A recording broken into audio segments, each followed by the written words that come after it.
Bienvenue au Musée des Abattoirs pour ce nouveau numéro de duo consacré à l'œuvre de Niki Tsenfal, L'art en liberté. Alors Niki Tsenfal, c'est vrai, s'est fait connaître dans les années 60 et 70 par des tirs et ces fameuses nanas, mais c'est une autre période que l'on va découvrir dans cette exposition des années 80 et 90, les 20 dernières années de la carrière et de l'existence de l'artiste.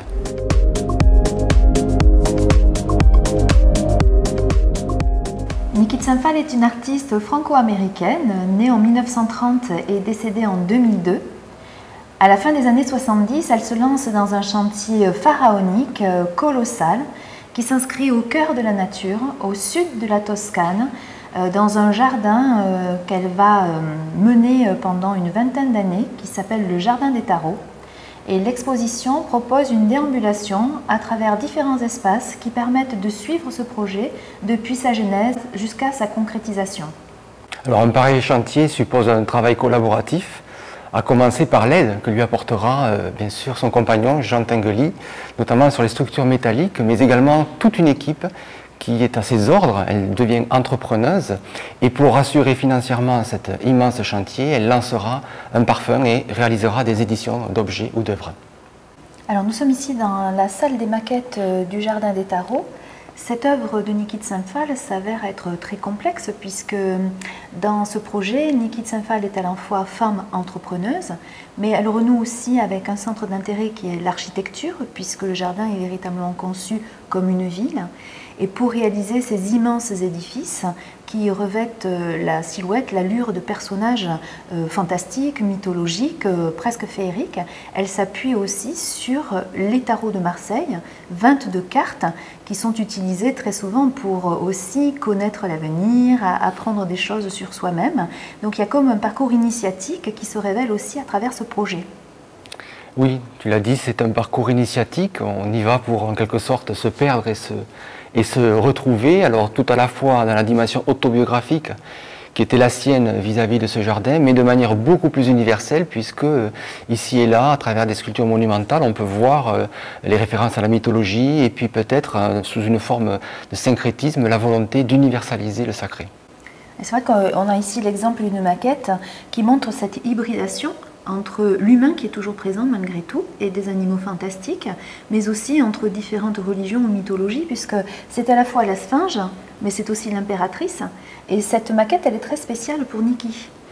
Oui, elle a vécu à l'intérieur de ce ventre ou de cet utérus de l'impératrice, y construisant son appartement avec finalement cuisine, chambre et salon, un salon recouvert entièrement de miroirs, peut-être pour renaître différemment.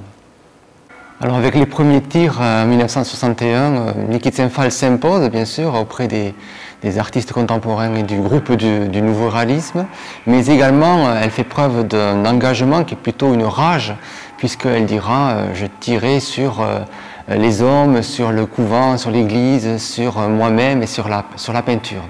Et puis c'est une femme enragée car on voit également le mur dans lequel elle énumère toutes les raisons qu'elle a de tirer sur tout un tas de choses, de concepts, d'idées, de personnes également.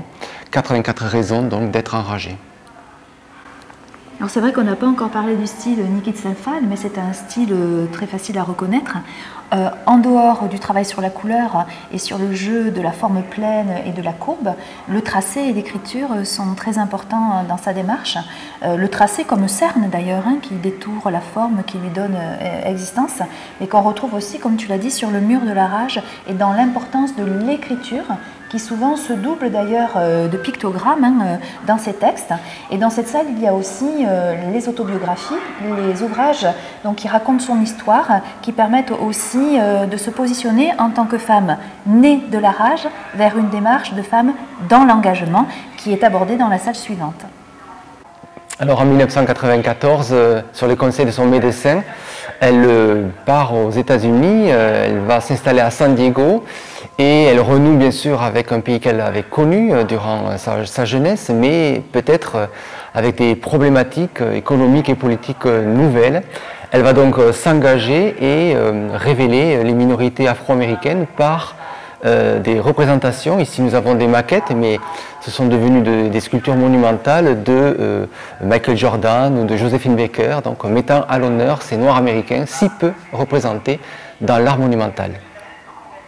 Et de la même manière, les engagements de Niki de Saint-Phalle sont multiples, puisque bien sûr il y a la cause du peuple afro-américain aux États-Unis, mais il y a aussi ce fléau qui touche une grande partie de la population dans les années 90, qui est le sida. Donc elle est sollicitée pour réaliser des plaquettes, des brochures d'information pour qu'on puisse parler de ce sujet. Et d'ailleurs, il y a une série d'obélisques qui évoquent aussi, de manière assez monumentale et dans leur verticalité, le rapport à la protection, c'est-à-dire utiliser les préservatifs, mais le plus important malgré tout, c'est prendre en considération ceux qui sont malades et c'est continuer à s'aimer, mais en prenant les précautions nécessaires.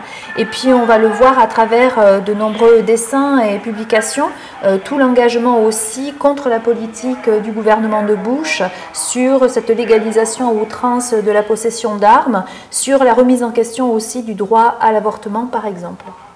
Pour finir cette présentation de Niki, nous sommes ici au sous-sol du musée où deux pièces vous attendent, une tête de mort et un champignon magique. Ce qui est intéressant, c'est que ça aborde le thème de la mort et de la vie comme une sorte de cycle infini, mais aussi ça met en valeur cet intérêt que portait Niki sur le miroir, mais le miroir brisé, et qui donne ces effets de lumière assez extraordinaires. Oui, et ce miroir brisé, d'ailleurs on le voit sur les photographies derrière nous, c'est une manière aussi de dire la complexité de l'humain, en effet de facettes nombreuses, et au fond, au-delà de ces facettes-là et du crâne que nous avons ici, une des dernières œuvres, une lithographie de Niki de Saint-Phalle, affirme que la mort n'existe pas et que la vie est éternelle.